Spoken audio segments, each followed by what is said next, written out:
Quantum valley ఏఐకి ప్రాధాన్యత ఇస్తున్నామన్నారు AP CM Chandrababu. రాబోయే రోజుల్లో తెలుగువారి సత్తా ప్రపంచానికి చాటబోతున్నామని అన్నారు. యువత హార్డ్ వర్క్ కాదు స్మార్ట్ వర్క్ చేయాలని పిలుపునిచ్చారు ముఖ్యమంత్రి.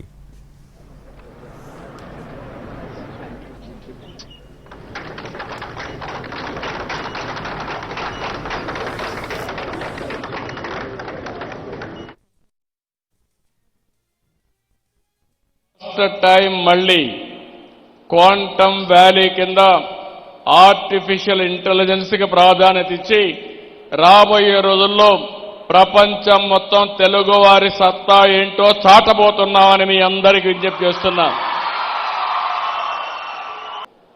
ఈరోజు మైండ్ పనిచేయాలి, మేధోశక్తితో పనిచేయాలి. అందుకే నేను ఒక మాట వాడాను, రాబోయే రోజుల్లో హార్డ్ వర్క్ కాదు స్మార్ట్ వర్క్ చేయాలి. అది పిల్లలు నేర్చుకోగలిగితే ప్రపంచాన్నే మీరు జయించే పరిస్థితి వస్తుంది.